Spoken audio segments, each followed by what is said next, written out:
Iran Israel యుద్ధం ట్రంప్ని చావుదెబ్బ కొట్టింది. ఎంతలా అంటే ట్రంప్ని చంపేద్దామా అని అమెరికన్లు ఆగ్రహానికి గురయ్యేంత. నిన్న ట్రంప్ హిల్టన్ అనేటువంటి ఒక హోటల్లో ఆయన ప్రెస్ కాన్ఫరెన్స్లో he's about to attend a press conference and he's having some delegates. ఆయన దగ్గర కొంతమంది డెలిగేట్స్ ఉన్నారు. డిన్నర్ జరుగుతోంది హిల్టన్ హోటల్లో. సో అక్కడ పెద్ద మొత్తంలో చాలామంది డెలిగేట్స్ ఉన్నప్పటికీ ఒక ఆఘాంతకుడు ఎవరు తెలియదు కానీ వచ్చి ఒక్కసారిగా ఫైరింగ్ చేయడం మొదలుపెట్టాడు. సో ఈ బుల్లెట్ శబ్దాలు వినిపించాయి. ఆ ఫైరింగ్ బుల్లెట్ శబ్దాలతో ఒక్కసారిగా షాక్కు గురై అక్కడ వాళ్ళంతా కూడా అలర్ట్ అయిపోయి టేబుల్ కింద దాక్కోవడం మొదలుపెట్టారు. ట్రంప్, జేడీ వ్యాన్స్, చాలామంది క్యాబినెట్ మినిస్టర్స్ అంతా అక్కడే ఉండిపోయారు. కానీ ఏం జరిగిందో ఎవరికి అర్థం కాలేదు.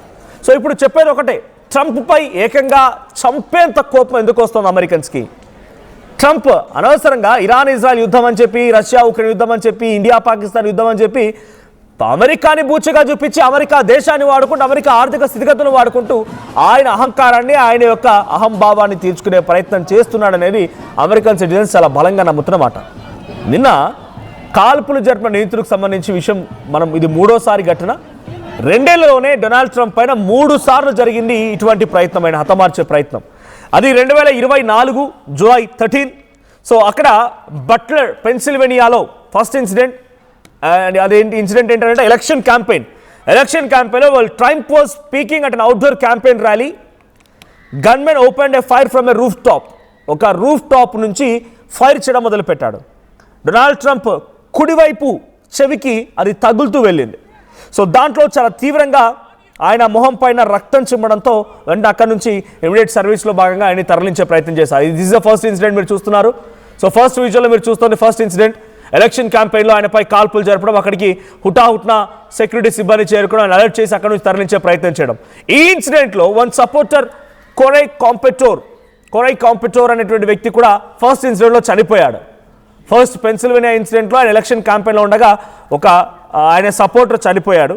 సో అక్కడ చంపినటువంటి వ్యక్తి, ఆ రకంగా ప్రయత్నం చేసిన వ్యక్తి ఎవరో కాదు, 20 ఏళ్ల Thomas Matthew Crooks, at the age of 20 years itself. 20 ఏళ్ల జెన్జీ, అంటే అక్కడ ఉన్నటువంటి జెన్జీ డొనాల్డ్ ట్రంప్ని హతమార్చాలనుకున్నాడు. ఆ తర్వాత Trump golf club assassination attempt. So Trump golf క్లబ్లో కూడా సెప్టెంబర్ 15, 2024 వెస్ట్ పామ్ బీచ్, ఫ్లోరిడాలోని వెస్ట్ పామ్ బీచ్లో Trump was golfing at his club. Secret Service spotted a rifle barrel hidden in the bushes. Officers fired towards suspect before he could shoot. వాడు చంపే కంటే ముందే golf క్లబ్లో golf ఆడడానికి వెళ్ళిన Donald ట్రంప్ని అక్కడ బుషెస్లో ఒక పొదల్లో దాక్కున్నాడంట ఓ నిందితుడు. ఫైరింగ్ ఓపెన్ చేద్దామనేటువంటి ముందే గమనించిన ఆయన సిబ్బంది, ఆయనకున్నటువంటి పర్సనల్ సెక్యూరిటీ సిబ్బంది వాడిని హతమార్చే ప్రయత్నం చేశారు, అలర్ట్ చేశారు. సో ఇక్కడ కూడా 28 years of Ryan Wesley Routh నిందితుడు ఎవరంటే 28 years of Ryan Wesley Routh. So ఆయన కూడా ఒక రకంగా యంగ్స్టర్. సో అక్కడ ఉపయోగించిన weapon SK style rifle and camera and gear. So ఇక్కడ అరెస్ట్ చేశారు వాడిని. ఆ తర్వాత life imprisonment, at the same time ఆయనకి సెంటెన్స్ ఏమంటారు కంప్లీట్గా హతమార్చారు, ఉరిశిక్ష అమలు చేశారు. సో ఇప్పుడు ఇంకొక అంశం 2026 April 25 నిన్న వాషింగ్టన్ డీసీలోని హిల్టన్ హోటల్లో అంతా డెలిగేట్స్తో ఆయన కూర్చున్నారు. డెలిగేట్స్తో కూర్చొని ఆయన డిన్నర్ చేస్తున్నారు. ఆ తర్వాత he's about attend press meet. So press meet attend కావాల్సి ఉంది. ఈ సంఘటనలో ఒక్కసారిగా ఫైరింగ్ జరిగింది. ఫైరింగ్ చేసింది కొలై థామస్ అలెన్ అనేటువంటి వ్యక్తి, 31 ఏళ్ల వయసు ఇక్కడ కనబడుతున్న వ్యక్తి ఆయన. సో కోల్ థామస్ అలెన్ కాల్పులు జరిపిన నిందితులకు సంబంధించి ఫోటో మీరు చూస్తున్నారు. సో ఉన్న పలంగా డెలిగేట్స్లోకి ఎంట్రీ ఇచ్చి అటాక్ చేయడం మొదలుపెట్టాడు. అయితే 3 సార్లు ట్రంప్ని చంపేంత పగ, ప్రతీకారం ఎవరికి ఉంది?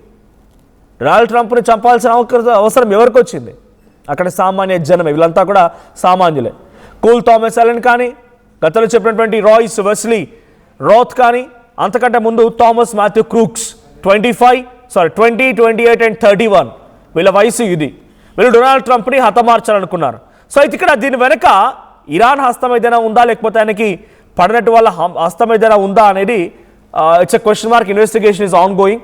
బట్ డొనాల్డ్ ట్రంప్ని హతమార్చేటువంటి పగ, డొనాల్డ్ ట్రంప్ని చంపేయాలి అనేంత పగ వాళ్ళలో కలిగిందనేది మాత్రం చాలా క్లియర్గా అర్థమవుతోంది. తాజాగా ఈ కాల్పుల వెనుక ఇరాన్ హస్తం ఉందా అనే కోణంలో దర్యాప్తు ప్రారంభించింది అమెరికన్ ఇంటెలిజెన్స్ నిఘా వర్గాలు. సో ట్రంప్ పాలన పైన తీవ్ర ఆగ్రహం వెళ్లగక్కుతున్నారు అమెరికన్లు. ట్రంప్ను దించేయాలని చెప్పి 55% ప్రజలంతా కూడా అనుకుంటున్నారంట.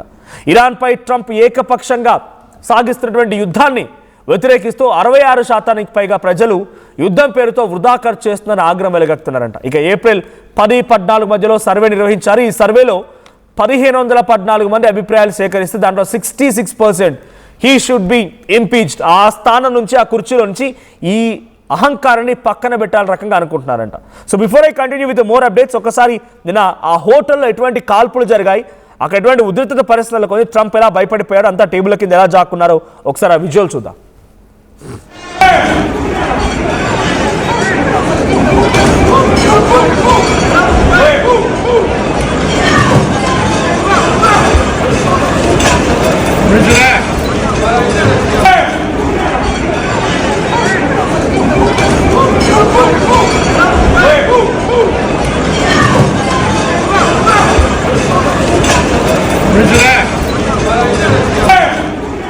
ట్వంటీ 2024 రెండు సార్లు 2026లో నిన్న జరిగింది. ఒక హిల్టన్ హోటల్లో చాలా దారుణంగా అక్కడికి ఎంట్రీ ఇచ్చిన ఒక వ్యక్తి డైరెక్ట్గా ట్రంప్ను టార్గెట్ చేయబోయాడు. అలర్ట్ అయిన సిబ్బంది జేడీ వ్యాన్స్ అక్కడి నుంచి తరలించారు, ట్రంప్ను అక్కడి నుంచి తరలించారు. విత్ నో షార్ట్ టైం అక్కడ ఉన్నటువంటి అక్యూజ్డ్ పర్సన్ కోల్ థామస్ అలెన్ని కూడా అదుపులోకి తీసుకున్నారు. సో గతంలో 2024 సెప్టెంబర్ 13 గోల్ఫ్ ఆడుతుండగా ఇంకొక సంఘటన, అక్కడ కూడా ఇదే మాదిరిగా ఓ ఇన్సిడెంట్, ట్రంప్ను టార్గెట్ చేస్తూ ఓ వ్యక్తి కాల్చబోయాడు, చంపేయబోయాడు. జూలై 13, 2024 ఎలక్షన్ క్యాంపెయిన్ ర్యాలీలో డైరెక్ట్ అటాక్ చేస్తే చెవు పక్క నుంచి బుల్లెట్ దూసుకువెళ్ళింది, చెవుకి గాయమైంది. సో ఈ వరుస ఇన్సిడెంట్లు డొనాల్డ్ ట్రంప్ పైన ఆగ్రహాన్ని గురి చేస్తున్నాయి. సో నేను చెప్తున్నటువంటి ఈ లేటెస్ట్ న్యూస్లో ఇంకొక బిగ్గెస్ట్ ఇన్ఫర్మేషన్ ఏంటంటే, ట్రంప్ పరిపాలన పైన అక్కడ లోకల్గా ఒక సర్వే జరిగింది అమెరికన్ సిటిజన్స్తో. ఆల్మోస్ట్ ఆల్ సుమారుగా శాంపిల్ కలెక్షన్ ఎంత అంటే సుమారుగా 1514 మందిని శాంపిల్ కలెక్ట్ చేసి దాంట్లో 66% డొనాల్డ్ ట్రంప్ని తొలగించాలనే స్థానం నుంచి ఆయన అహంకారి రోడ్లపైకి చూడండి, రోడ్లపైకి వచ్చి ట్రంప్కు వ్యతిరేకంగా ఏ రకంగా నినాదాలు కొనసాగుతున్నాయో నేను మీకు ఫుల్ విజువల్ చూపించే ప్రయత్నం చేస్తాను. సో రోడ్లపైకి వచ్చి నినాదాలు చేసిన విజువల్ చూస్తున్నారు. Donald Trump go back, no kings అనేటువంటి ఒక బోర్డు ప్లకార్డ్ని పట్టుకొని వారంతా ఆందోళన వ్యక్తం చేస్తున్నారు. California, Florida, Washington DC, New York, ఎక్కడ చూసినా నినాదాలు కొనసాగుతూనే ఉన్నాయి. సో ఒకసారి విజువల్ చూపిస్తాను మీకు అది. సో ఆ 4th విజువల్ మీరు గమనించండి. డొనాల్డ్ ట్రంప్కి వ్యతిరేకంగా నో కింగ్స్ అనే పేరిట వాళ్ళంతా ర్యాలీ చేస్తున్నారు. డొనాల్డ్ ట్రంప్కి అగేన్స్ట్గా వారంతా నినాదాలు చేస్తున్నారు. ఆయన ఆ స్థానం నుంచి వెళ్ళిపోవాలని చెప్పి ఆందోళన వ్యక్తం చేస్తున్నారు.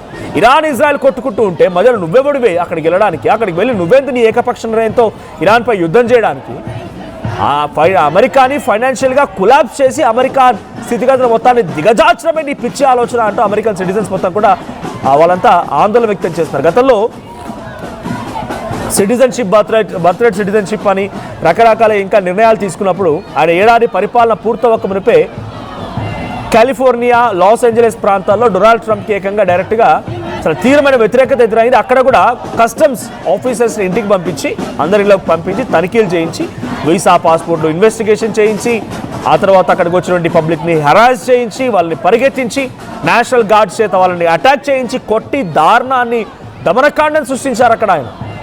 ఒకటా రెండా వరుసగా.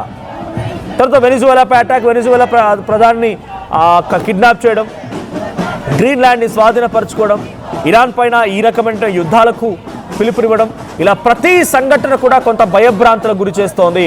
డొనాల్డ్ ట్రంప్ మూలంగా అమెరికా యొక్క గౌరవ ప్రతిష్టతలు పూర్తిగా దెబ్బతింటున్నాయని అమెరికా సిటిజన్లు భావించి అమెరికాపై డొనాల్డ్ ట్రంప్ని చంపేంత కోపంతో డొనాల్డ్ ట్రంప్ని హతమారుస్తేందుకు ప్రయత్నం చేస్తూ చాలా ఎత్తుగడలకి, ప్లాన్స్కి తెరలేపుతున్నారు. సో డొనాల్డ్ ట్రంప్ని చంపడం అమెరికన్ సిటిజన్లకు సంబంధించి వాళ్ళ యొక్క ఆగ్రహం ఈ రకంగా కనబడుతూ ఉంటే మీరేమనుకో, డొనాల్డ్ ట్రంప్ యొక్క చర్యలు మీకెలా అనిపిస్తూ ఉన్నాయి? డొనాల్డ్ ట్రంప్ పైన ఇంతటి దురాలోచన చేయడాన్ని మీరు సపోర్ట్ చేస్తున్నారా? ఆ నిందితుడు ఇంత దారుణానికి ముడిగట్టి డొనాల్డ్ ట్రంప్ని చంపేయడం మీరు దానికి అది వాళ్ళ ఆగ్రహం అన్నట్టుగా అంటున్నారా, లేదంటే ఇది తప్పు అన్నట్టుగా మీరు భావిస్తున్నారు? మీ అభిప్రాయం ఏంటో కామెంట్ చేయండి ఒకసారి. అక్కడ ఎటువంటి నినాదాలు కొనసాగుతున్నానికి అగేన్స్ట్గా at the same time attack రోజు ఏం జరిగింది ఆ విజువల్స్ ఉంది.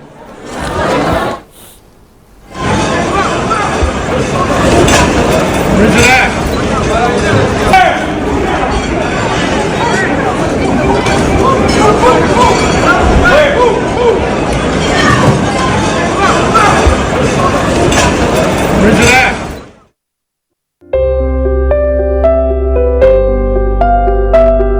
చిన్న చిన్న ఆనందాలు 35 ఏళ్లుగా నా జీవితంలో లేవు.